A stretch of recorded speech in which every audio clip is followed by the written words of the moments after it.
I support this motion, which calls for a cumulative impact assessment, and I support all those that are campaigning in the attacks that are being made on the sick, the vulnerable and the disabled. In Lavery. Thank you, Mr Deputy Speaker. Just to humanise this debate somewhat, I spoke to a number of disabled people this morning, and it was amazing what they had to say. And like most people in this chamber and most MPs, I've had lots and lots and lots of people, disabled people, at my surgeries over the past couple of years or so with regards to the benefit system. But in reality, many disabled people have actually given up. There was a lady saying to me this morning, "Mr Lavery, do you understand what it's like to be treated like an animal?" And I mean, that rocked me. Why should disabled people feel as if they're being herded into a corner and treated like animals? It's because they probably feel that way. They feel not even now as if they're a statistic. They're not even counted in life anymore, other than being an embarrassment to society. They feel as if they're personal rejects because of being disabled, sick and unwell.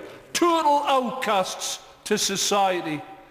We shouldn't be making people feel like that here in one of the richest countries in the world. Right. The attack on the disabled and the vulnerable is relentless, Mr Deputy Speaker. In people, disabled people, the sick, people who have been sick for many years, people who might have just been sick or disabled in the past few years, need a voice. And we shouldn't forget, it's fantastic being able-bodied and well in health.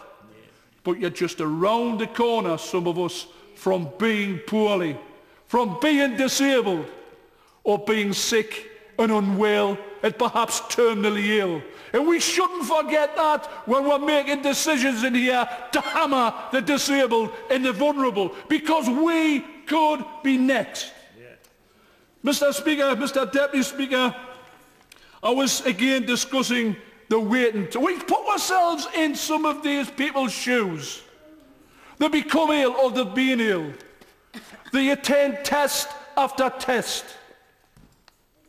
They attend the ATOS centres where the people sit behind the Little Britain type scenario where the computer says no. There isn't any flexibility. And they're trying to explain their problems to somebody who isn't even medically qualified. Will my honourable friend give way? Of course I will. I'm grateful, and I apologise for interrupting a very passionate speech, but is my honourable friend aware that the DWP are facing a court case because of their failure to provide proper information and support to the blind and partially sighted people who are supposed to be being supported into employment? Thanks very much for that intervention. Yes, I'm very much aware of that. There's a number of cases proceeding through the courts, but as you've seen the past couple of weeks, the courts don't seem to be terribly in favour of those disabled and disadvantaged either. I want to just, with the 2 or 3 minutes I've got left, I want to just try and put ourselves in the shoes of these people who face these tests. And then they leave the test centre and they're waiting for weeks and weeks and weeks. In fact, they're waiting months and months and months on the envelope dropping through the door to tell them whether they've actually been accepted for benefits or not. Can you imagine these people, particularly people who have got mental problems, can you imagine how they feel every morning looking for that envelope? And people who are looking for ESA, GSA, who are being sanctioned for different reasons. I've got somebody who was sanctioned by the DWP because he was in hospital having an appointment because of a severe heart condition. He got sanctioned and he didn't have anything, he didn't have any food, any money to put food on the table for months because of a hospital appointment. There's been suggested here that people have been in a coma and they've been sanctioned because of being on a hospital, a bed, in intensive care. Is this a way to treat ordinary human beings? And the answer to that, of course, it isn't.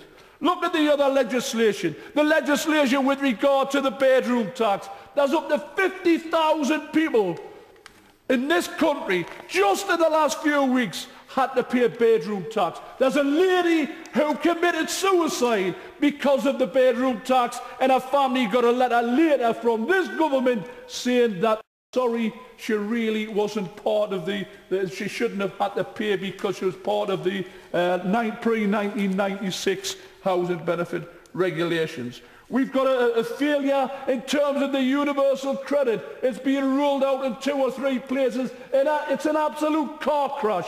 But it's not the DWP that's suffering. It's not members of Parliament or the public that's suffering.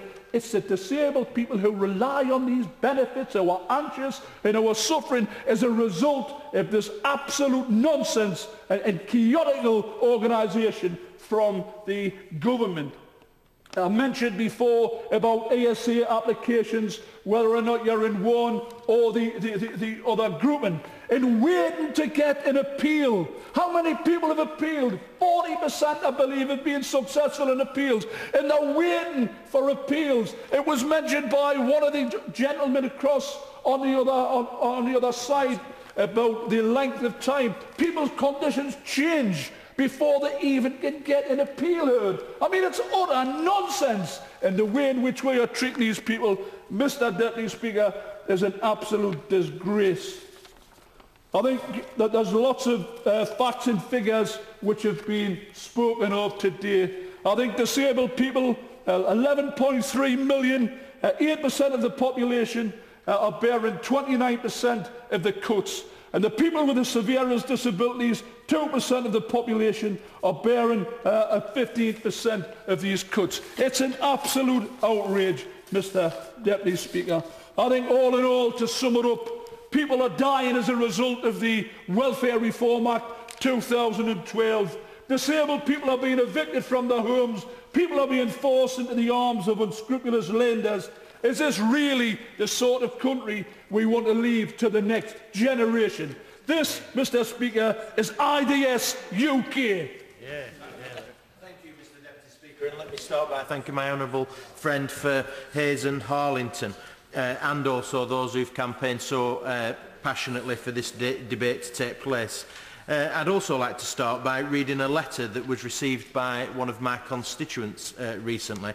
It said, "Dear Miss Holt, you are now approaching the end of the first stage of your intensive job-focused activity.